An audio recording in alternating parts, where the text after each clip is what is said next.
Welcome back to We Are TPM. We are here for this week's episode again with John Teixeira and Kyle Teixeira. We're ready to get into it with you. Yeah, excited. Today, we're doing actually part 2 of our series on how does a great property manager make you more money, right? More money is the key More there. money. That's right. Make even more money than you're already making. So a lot of people out there. So this series is really for the people that are already landlords, property managers. They own property that they're renting and they're doing pretty well with it, right, Kyle? We see a lot of people, they do just fine, but the purpose of this is really to show you how we can make you maximize that investment and make you the most money you can. It's for everybody with rental properties or rent portfolio who doesn't have a good PM making them more money. That's right. That's right. That's it. I love it. Could be a bigger crowd than just that. So. That's right. All right, so let's get right into it. So this is part 2 of our series, and it's regarding maintenance, right? It's probably, we put it as part 2 because it's probably the second biggest way that we as great property managers help our clients make them the most money and maximize that investment. Because part of what we're doing is we're not just collecting rent, we're not just finding tenants, we're maintaining that asset, right? Making sure it's standing, making sure it's in great condition, making sure it's in the condition it needs to be in to get the most rent. Managing all aspects of that property, yeah. So, and a huge part of that, it ties into it is maintenance, and it's a huge part that can vary on how successful or unsuccessful it makes your rental and your profit margins. Such a true statement. So, Kyle, let's get into our topic here, and the first part of it I wanted to go over is the biggest reason why a great property manager can really help you with maintenance is because they have the experience that's needed to make the correct decision. And the correct decision, I use that term because that's not always the cheapest decision, right? It is. It brings in a lot of factors. The correct decision is not just doing maintenance correctly, but doing the correct maintenance, knowing what the correct maintenance to do is and the correct maintenance not to do is, and really what you label maintenance and what you don't. So, because it's not always maintenance, renovations, upgrades, strategic maintenance. Well, we're going to get into that, so don't get ahead of us because we're going to get into that here. But you're absolutely 100% correct. It's not all just maintenance and repairs, right? And that's what we're talking about today. Is we're talking about all of it. So, knowing the best method for the overall health of the home is one of the things that you get from that experience, right? So let's say, I don't know, a common one I like to use is foundation. Right? Foundation, like you got some cracks showing up, showing some signs of stress. So people kind of freak out and think that they need foundation work and they need some piers and it's going to cost $10,000. And that's what I hear all the time. When in reality, it doesn't cost that much. It's not that big a deal. And maybe it doesn't even need piers. Like, I like to look around the home at the cause of the problem. Where are there drainage problems? Where is there too much water sitting around or not enough? Where do we have erosion? We just look for all the signs. Some people put planters up where it holds water next to the home. Look for signs that might have caused the problem and then get rid of that. And sometimes it's as simple as a French drain. And knowing all the solutions is kind of what you're saying, because sometimes the solutions aren't the best logistical solutions, but are possible. You can work it out. It can be something you can do, and it's not always on rentals. Sometimes it's a logistical problem because you're not the homeowner. From my personal experience, my first home needed when I acquired it, it said 26 piers on it for foundation issues.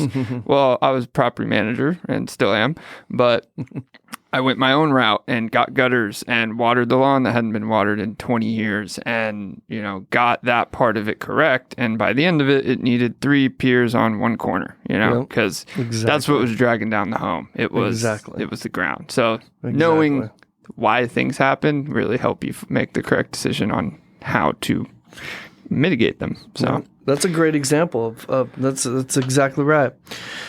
So how about anticipating future problems, Kyle? Just being proactive. to see things in the future. Yeah, and part of that is the decisions you make on how you cost decisions. When you maintenance something 17 times that you could have just replaced once, is, when is that decision made? If it's made too deep into the 17, if it's the sixth time, seventh time, then you're like, well, I've already gotten here. So making those proactive decisions from the first or second time is a somewhat decent example, I guess. So what you're saying is like knowing that if I repair this, I'm going to be repairing it again. So maybe it needs a different repair or replacement instead. Yes, and knowing the cost of both, or at least looking at it. If your repair cost is $200 and your replacement cost is $220, it doesn't really matter how many, what's the life of this maintenance repair versus an extra $20 to have something brand new. So it's not always true, but there is definitely instances where it is. So. When I think about being proactive in future problems, I hate to pick on the foundation, but I'm going to go there again because, our homes that we manage that don't have a sprinkler system, one of our checklist items during turnover is making sure it has soaker hoses all the way around with timers. That's just being proactive. That's something most people won't do. That's just recognizing that tenants aren't going to take the time to take a sprinkler hose and move it around the yard like a homeowner would with as much care. And so let's be proactive and make sure that foundation gets watered on a regular basis. Yeah, and soaker hose. It's being proactive because it's thinking about the logistics and in what interest is things being done. It's in our interest to make sure the property is taken care of for our homeowner. It's in our homeowner's interest to make sure it's taken care of. Tenants' interests aren't fully about the foundation, right? So that's where timers come in and having those little pieces where it actually gets done. So not just do this. You touched on this, Kyle, but having an understanding of the cost of services really helps, doesn't it? It helps in making those decisions. It's essential. It's because a lot of times you have to either bring people in to estimate things. You have to spend money to make those considerations. Well, if you already know or you have a ballpark or a really strict idea of it, you can make those decisions not just on the fly, but you can advise, you can give options to people that otherwise would only have one or two maybe. It's like we call that reducing the learning curve a little bit, right? Instead of taking the time and bringing a bunch of people out to answer your question because you need all the options and how much they cost, we probably have already done it and we probably already know at least about how much it costs. Yeah, because it's like any other service. I believe property managers are paid for their experience on top of doing something you either don't want to do or don't have time to do or anything like that. It is also something that they should be exclusively educated and experienced in. So I love it. So Kyle, for the second part of this, I really want to touch on is having the right contractors that you trust. This is a really big one, isn't it? And so I want to get into this really deep with you if we can, because we kind of pride ourselves on this very thing, right? I think if you're trying new contractors, you got to be quick to move on. But then when you get loyalty and you recognize that loyalty and you recognize integrity in a contractor and somebody willing to serve you in the best possible way, you've got to hang on to that, don't you? Yeah, contractors are just like, they aren't always treated this way, but they're just like employees or any other decision you make in a business is you set the expectation, they should give you an expectation, and that will make the whole thing seamless. It also makes it clear when one end of the stick isn't being fulfilled. So having that solid, like you said, loyalty comes after setting those expectations and getting experience with each other, of course, but yeah, it does. Making sure you can have a team, because they are part of your team, whether they work for you, they don't. Yes, sir. Someone that you can trust and that will hold themselves responsible for their own work. So, we told our homeowner this was going to cost this much, you were going to do it, you did it. There's a small issue. There's not a conversation of what that's going back out there to take care of what was already decided is. It's just go back out there and finish it. If you have to have that conversation, maybe there's a problem with those expectations and everything. So you're right. I love that you recognized that these are a part of our team, because there's 100%. a lot of people that are part of our team, like our lenders and our insurance people and our title people and our inspector and all these people we've always considered part of our team. We consider our trusted contractors, not all of our contractors, but the ones you just described, the loyal, trusted contractors that have been with us a while. They're absolutely team members of ours. Yeah, and it's not even just us considering them part of our team. Our tenants will ultimately, enough loyalty and use, they will consider, and the contractor will consider a part of our team, because they're on their phone. They try to bypass us to, speak to the contractor, which we do not have a problem with. No, as long as it's our contractor. Yeah, but it's a thing. So Kyle, when I think of the reason why having the right contractor being so important, the first thing I think of is diagnosis and evaluation, right? We have a problem. We've got 200 properties that we're going to manage, and we don't have time to go out to every single one and put our eyeballs on all of the problems that come up when you're looking at, managing 200, 300, 400 properties. So you want to trust your contractor to be able to go out there, evaluate what's happening correctly using their expertise that you trust, and give a correct diagnosis with some great options. Yeah. And I mean, we can create the options from a diagnosis, but having a contractor that can do that for us first and then let us build off it is huge. And diagnosis part is huge too. I mean, it's just like, we've talked about this. Tenants submit a work order and tell me something's broke. It's not very useful to me. It tells us we need to get out there, but it doesn't describe the issue. I shouldn't be getting that from my diagnosis person too, that, hey, your microwave's broke. No, why is it broken? What's wrong with it? I can't build off broke. You're just telling me to replace it. Is it need a new, little spinny tray, or whatever? What's the problem? How are we fixing it? Why are we fixing it? Because that's what our homeowners are going to want to know. And that's what we owe them to tell them when we're doing any repairs. Yep, absolutely. So, that, and that kind of leads into, as far as diagnosis, one of the things when you have somebody out to your home to do something, especially when it's an expertise that you don't know, right? You and I have more of an expertise than the average person, maybe even the average homeowner, because of how often we deal with this stuff. However, something you don't know about and you bring a contractor out there, like let's say AC. AC is a classic example. Like, who really understands the inner workings of an AC guy except an AC guy, right? And so you send him out there and he says, this is what's wrong. Like, how are you ever going to know, unless you trust and know that contractor, that you're not being taken or told something that's, whether it's intentional or not, that's wrong? You know what I mean? Like, doesn't everybody have those moments in their life where they're trusting their contractor because they feel like, this seems like a good guy. He seems like he has integrity and he says this is what's wrong. So, all right, here's $400, go fix it. How do we know it costs that much? How do we know that's actually the best solution? That's actually, you never really know. There's always a level of trust that you're putting in. There has to be a level of trust and knowledge of experience, all those things. It's kind of like when I get told, don't send your wife to the car shop by herself, because they're going to tell her everything's wrong. That's just, it's not going to say anything about that other than the statement is because there's an assumption that, not they're taking advantage, but they don't know the details of the inner workings, right? I won't say we know the full details of the inner workings of HVAC, but we definitely know the steps of what causes what and what leads to what and why. And that's important. If my AC is cooling, but the fan won't kick on and you're telling me it's out of Freon, I'm like, well, okay, well, how do we know that until the fan's on?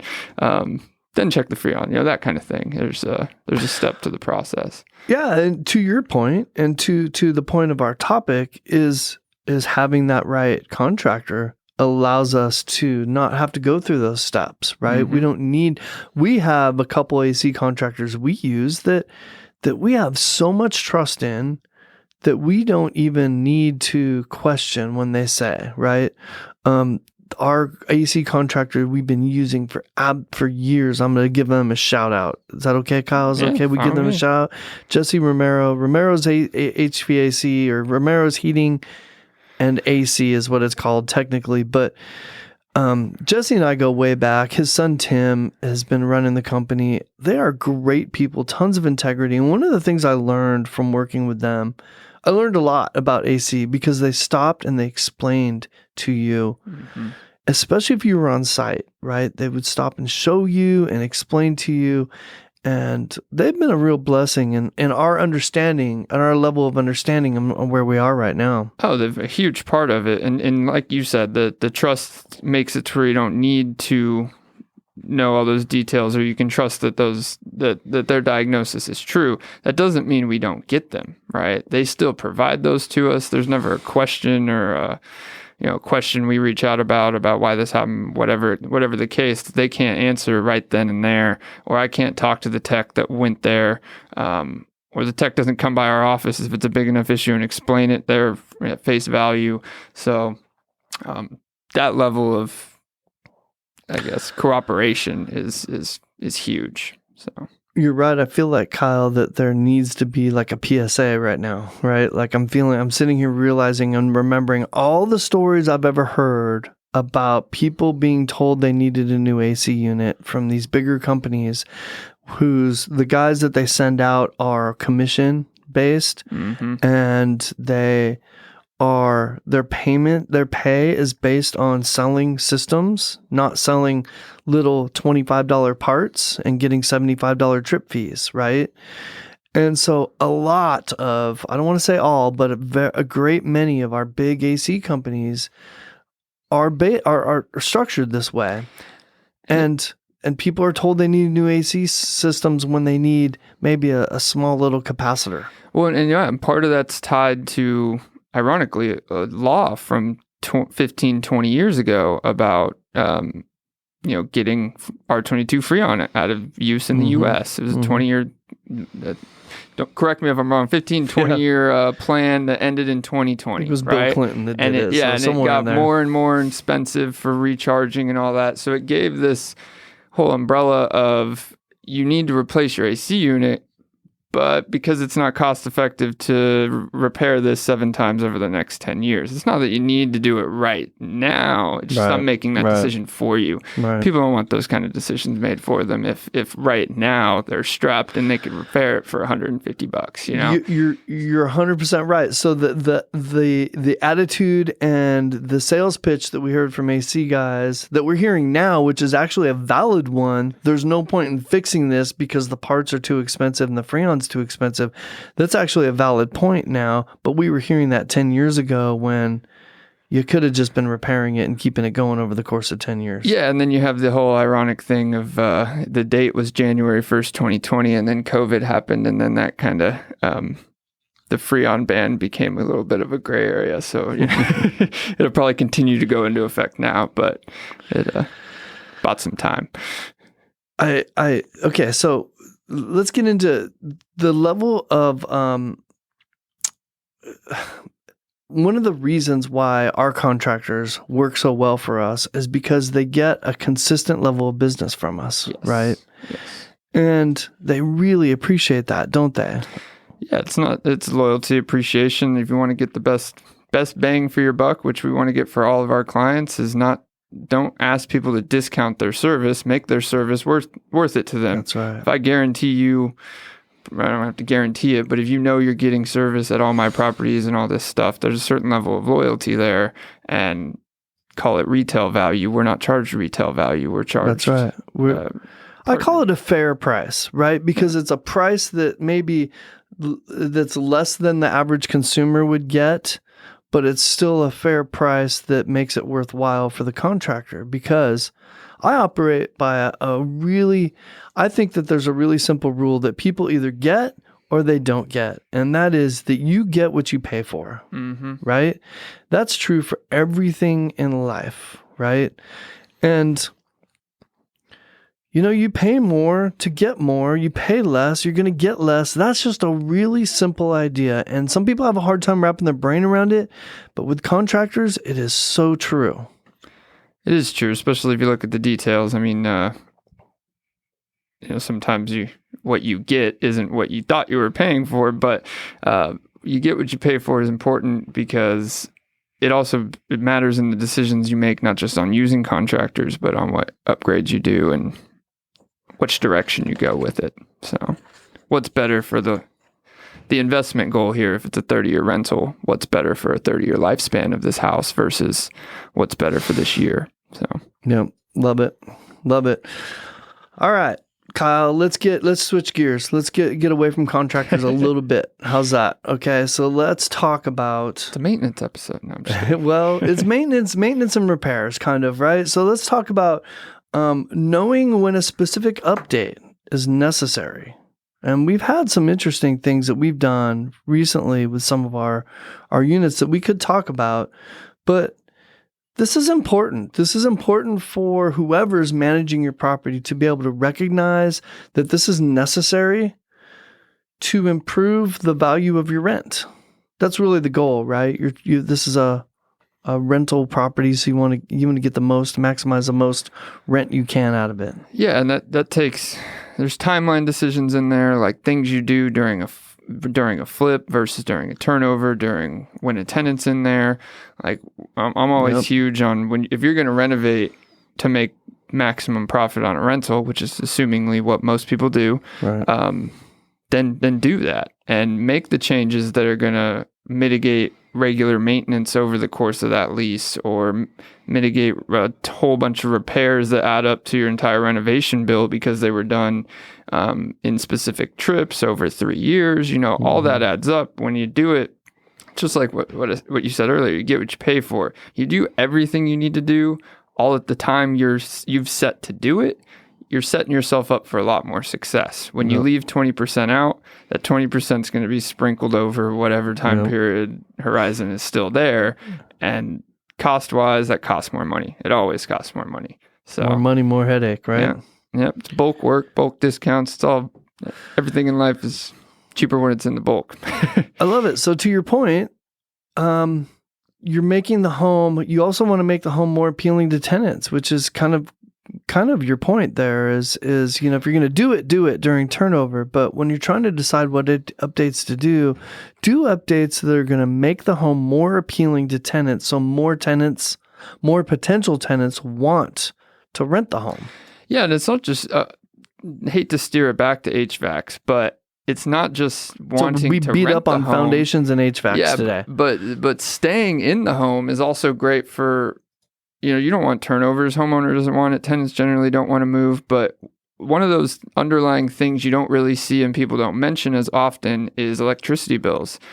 You could have an old unit that's driving up your tenant's electricity bill. Yeah, you don't care, but you're going to have a turnover every year because they have a $400 or $500 insane electricity bill when they could have $150. Yep. You think they're not looking at that? They are. Yep. And if they find out, or they think that a new HVAC could be the solution to their electricity bill, and you don't do it, then you're likely going to lose that tenant, right? And you're likely going to lose the next tenant, and you're likely going to lose the next tenant until you do. And there's turnover costs to all that, right? There's a cost to turning over tenants, right? So in between tenants, getting the home ready, marketing, all the costs that go into it.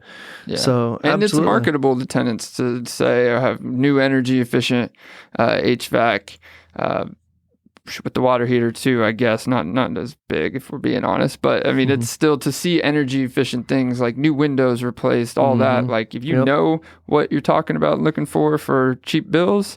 Those are what people look for, because you can't change that, especially in the higher priced homes, right? Oh yeah, I mean, definitely. You're looking at a small duplex in Fort Worth. That tenant probably cares a little bit less than a hardworking family that's in a 4-bedroom in the middle of Mansfield, right? Yeah. I mean, they just have a different perspective on. And the area matters too, right? Yep. I mean, we do live in North Texas where it gets in the hundreds during the summer, and I'd say 32s, but can get down to 0 in the winter from what I've seen. So it's a big swing. It's big load on your appliances. So it's important to look at all factors, as always. So this kind of goes along with that, and that's just you want to take away objections when you're doing. We're going to get into turnovers here in a minute, but whenever you have an opportunity to get rid of an objection, like what you mentioned, right? So maybe in that particular instance, that AC was the objection, but I'm thinking more like visual objections, right? If you have something in the home, a layout issue, a yard issue, something that is turning people off when you're turning it over, when you're making a repair and you have an opportunity to fix it, do it. Get rid of that objection. Yeah. I mean, when you're replacing appliances, you're probably talking about painting a room when you're painting the house and you want to avoid the baseboards, but everyone's not going to rent it because the baseboards weren't painted. Well, how much extra was that when your painters were in here? That kind of stuff. Just making a wholesome decision towards your goals when you're renovating and when you're repairing. So yeah, and along those lines, just taking advantage of, let's say you have a bigger loss, right? Or a bigger repair that you're doing. Sometimes it's better to your point, let's say you have a flood in the laundry room, but the 2 back bedrooms also need to be painted and you're going to have to repair the laundry room. Take advantage of it. Get it done. You're going to have contractors in there anyways. Get it done, knock it out, and it'll be cheaper than it will if you wait. Plus tenant experience, getting it all done at once is a lot happier for the resident of any home than doing it getting a call every week, you're messing with their schedule. It's not fair to people to mess with their schedule any more than you have to. Not any more than you want to, any more than you have to is really how you should look at it. So, these are people's homes. And then, the other thing to remember when you're considering what updates to do and you're trying to decide what updates to do is they almost always increase the value of the home if and when you decide to sell it, right? So even if you don't plan to sell it anytime soon, somebody's going to sell that property at some point and benefit from that update that you did. Mm-hmm. Yeah, and generally you'd be you selling it when you go to put it on the market or whatever it is, but especially if you sell it as a rental. That's when you're selling a rental to another investor for a rental. Those things get looked at higher than when you're just selling it out on the market. People on the market, they're looking for what they want. Investors are looking for those data points. Well, how old's the roof? How old's the AC? It's all new? Okay, well then my whole calculation is different, The AC is 5 to 10 years old in the state of Texas. My calculation's a little bit different. So we just sold there is value. Yeah, we just sold a duplex from one investor to another that they bought so quickly because of that right there, Kyle, because they renovated the entire place and they could see that, all this was well taken care of. And renovated right before we went under contract, and that was the only questions. They were all renovation and everything, and they were like, "How old's the AC? How old's the roof? How old are the appliances?" They were all replaced. There wasn't more questions. So I love it, Kyle. So this is going to be a little bit repetitive, but I did want to talk about turnover from a turnover perspective. So a lot of what we did on turnover, we're making a lot of the decisions the same way that we just talked about, right? With maintenance. Yeah, and our topic is how a good PM makes you more money. Well, from what we know, most PMs don't do what we're about to say. Is we actually go in there and not only do a turnover inspection and provide it to whoever you ask us to, with your okay on it, which 99% are, we will write up that list. Basically be the GC so you don't have to pay a GC and we don't charge you anything for it because it's quick, it's efficient. Like we said in the last episode, when you're not making money, we're not making money. So we're trying to make the process as efficient, seamless, and profitable for our clients as we can. So you're right. And that's one of the ways that we add value that other people don't. So we manage the turnover where most property managers will just tell the homeowner, "Hey, property is going to be vacant on June 20th. Let us know when it's ready." Mm-hmm. Right? That's how most of them handle it. Yeah, I wouldn't throw most in there. Or they give a second option of, this is what we'll do if you want us to handle it. Blah blah. This is how that's going to look. Mm-hmm. Which I guess is what we do too. But it's more of this is not an added service. This is a piece of our service. Right. use it or don't if you choose to, but this is our service. It's not going to cost you anymore. Yeah, we manage your property from hire to cash flow. So, yeah. All right, so let's get into turnovers a little bit. I've got one of the biggest benefits, I guess, that we can offer to people when we're doing turnovers is quick evaluation and quick action. Because speed is everything, right? Time is money. Vacancy rate. We watch our vacancy rate on our dashboard. I don't know if you pay attention to it, Kyle, but I watch it every day. It moves around. It goes from 3 to 7. I've seen it. You have a tough turnover and it pops up to 17 days and comes back down, and so that number is really important to me because it tells me how well we're doing getting stuff turned over, so we don't have vacancy time. You know why, Kyle? Because that's one of the biggest fears investors have, especially new investors. How long are my homes going to be vacant without any rent being paid? Yeah, and turnover time it's huge into time horizons, all that stuff. So if you get as close as you can get to zero, the better. That's what they want to hear, and we pride ourselves on getting it as close to zero as we can by being proactive, using those 30 days before move out to do everything we can do in that time, get all the info we can in that time, and flip it as quickly as we can. Yeah, so. That's a good point. If we're managing it right now, we're doing exactly that. But what if we take over and somebody dumps it on us and we weren't managing it? It's like, okay, here's a new property, bam, go. And it's vacant, right? That's where we're able to make a quick evaluation, take quick action, because we have everything at our fingertips. We have contractors at our fingertips. We have the answers that we need at our fingertips. We know what we want to see and what we want the end result to be, and we can get to it very quickly. And we can pre-market it. We can do a whole bunch of stuff that, tools and resources get it done. One of the other things, Kyle, that some of our clients expect and some just appreciate is getting multiple quotes for things. This is one of the other reasons why I feel like we're able to quickly do that without slowing down the process. And I say that because getting multiple quotes for some trades really slows things down. You got to get this guy out. He tells you what you want.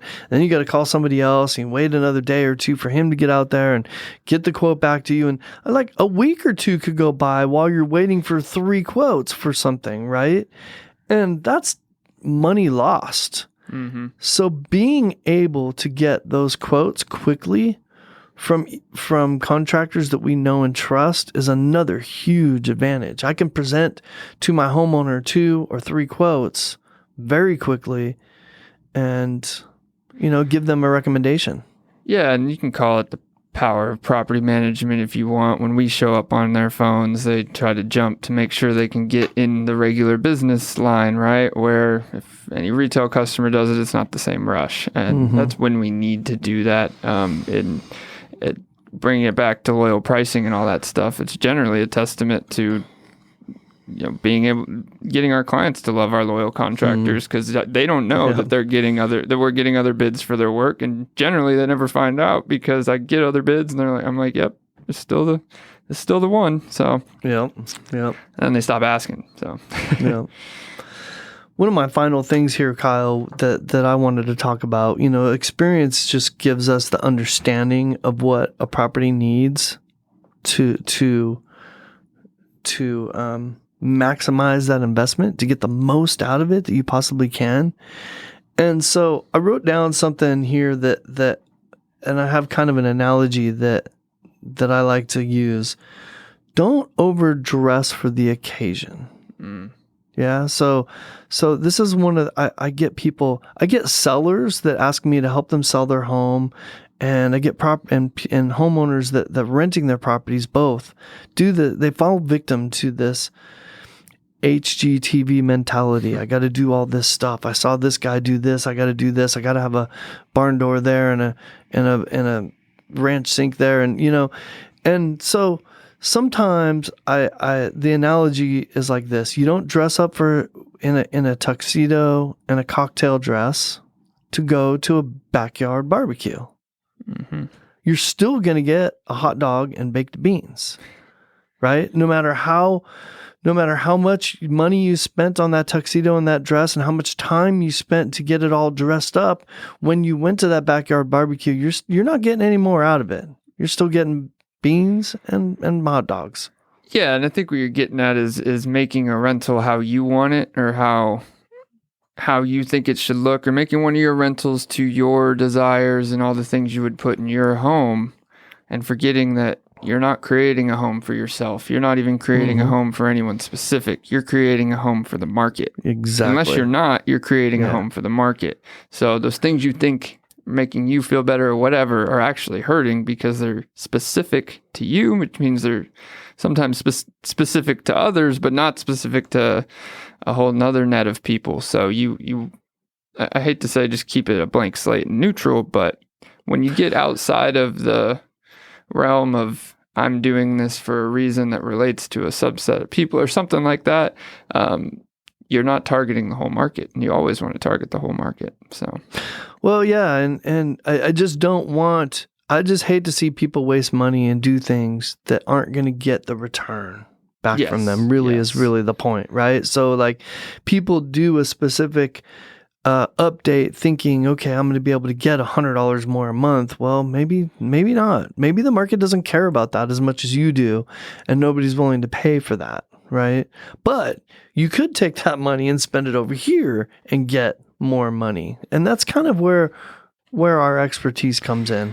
Yeah, and there's a fine line with some of the things, like some updates and changes are appreciated by tenants once they live there, but not noticed at all on looking at it, right? And I'm not saying that's a reason not to do it. It's just something you should understand when you make those decisions, that it's not adding value because it's adding personal value to someone who lives there. It's not. It didn't affect the amount of rent that you got, that they were willing or the to pay to live there. Right. Yeah, exactly. Right. So, I mean, you could soundproof a whole house so that the neighbors aren't annoying, but I'm not going to tell you, depending on, unless it's a very specific house, I'm not going to tell you that that's a profitable change to make to your property considering the cost. So I love it, Kyle. This has been a really good topic. This is like I said, it's probably the second biggest way that we have an impact on people's investment on a regular basis every single day. Yeah, we talked about pricing last week, where we use that tool to pay for ourselves. I'd like to say that some of these tools also use us to pay for 100%. Themselves. If you were going to pay for a repair that was $250 that we can get for $200, I'm not going to advertise that, but it's still a metric there that it's $50 cheaper. The Seatons, when they sat down with us, talked a lot about that. Trevor Kerr, when he sat down with us, he talked a lot about that very thing. So it's really, really important. Find somebody things that don't get charged, right? I mean, if you call us, we have the experience. If you call us, there's a lot of things tenants will call us about over the phone where we'll read between the lines because we've heard this before, whatever it is, and either talk them through. Like sometimes there's been huge trip charges and scary repairs avoided because I was like, please go check that breaker in the garage first before I send people out. Or is your GFCI not, little things. They sound little, but they can, if they get chased around or they get presented as a big enough thing that it's not, and you don't know how to see that, it can add unnecessary cost. Even if it's a $75 trip fee or whatever, it's still unnecessary, right? Especially if that person didn't do anything and just told you, this ain't my problem. Well, that goes back to experience, right? Yeah. And being able to know what the problem might be and how to handle it. Our contractors do that too. You know that? They do that a lot more often than we realize sometimes. We've got one contractor in particular that does, I don't know, he probably does 60-70% of our repairs. He's a huge part of our business. I'm referring to Juan at JC Remodeling. And he goes out to properties all the time, diagnoses things. Did I say that right? Does diagnosis for us. And does small repairs for us and gets us past a problem and then doesn't even charge us for it. Again, because of the amount of business he gets from us. Yeah. And that didn't come in a day. that margin That's of right. business didn't come in a day or a year or any of that. It takes time and it takes experience, and him showing the loyalty and the work that would be done, and that he would do those things, that he's saving our clients money, and us using him saves our clients money. Yeah. So it's all important. And another piece to that is, every once in a while, maybe every 100 years, this crazy winter storm might come through, and every plumber in this half of the world will be unavailable to everybody who needs them. One was a savior, wasn't he? Him and other contractors, but yeah, specifically him, is putting us not just at the priority, but in the front of the line throughout the whole process. I think we wouldn't have been able to do what we did. I think Thursday of that week was the first day that people could actually somewhat drive, and it was really only the people with trucks, right, that could drive on Thursday. He was on the road handling over half of our issues on Thursday and finished repairing all of our leaks on Friday, I believe it was. With him and one of his guys, because he couldn't put he can't risk his guys. We can't risk our guys. I was running around turning water off at places while he was running around, stopping leaks, and that's the big fish at the time when places are flooding. But even the processes after that of correcting the damage from all that stuff, going through the insurance process with a lot of homes. We could do an entire podcast on Snowmageddon, huh? We could just call it the Snowmageddon podcast. We could, and we're talking about it pretty much in the past, and it's also a testament. And we're still dealing with it. We are still dealing with it, but I guarantee you there's a lot of property managers, a lot of managers out there that are heavily still dealing with it because of these same supply chain issues, and we are in beginning of June. This happened mid-February, and that's the extent to where this just shocked it. So, and then plumber prices go up. Imagine that. Yeah. Well, good stuff, Kyle. Good topic. Thanks for sharing with us. Next week, we want to get into tenant selection as kind of our part 3 of how a property manager can make you more money and help you maximize your investment, right? Yeah, tenant selection, leasing process, marketing, which all ties back to tenant selection, but it's a huge piece of not just the pain points that we hear from clients that hire us, but also the things we solve for our clients. So it's valuable in itself. Love it. All right, Kyle, let's wrap this up. If you don't have any other thoughts, I look forward to getting into tenant selection next week in our next podcast. Can't wait for it. Hope you guys are looking forward to it. And as I said last week, if you guys would like a free analysis on all of your properties, or just to let you know what we can do for you, how much we can make you, or rent price, whatever you want to see, send us an email at showmethemoney@wearetpm.com. I love that. That was showmethemoney@wearetpm.com. Can I do that one time? Show me the money at tpm.com. At wearetpm.com. Oh, wearetpm. See, I messed it up. I messed it up. Okay. Show me the money at wearetpm.com. You did it so much better, Kyle. You just wanted to end at money and say, show me the money. I just wanted to say, show me the money. Happy to show you the money. Email us, and see you guys next week. All right. Good job, Kyle. Thanks.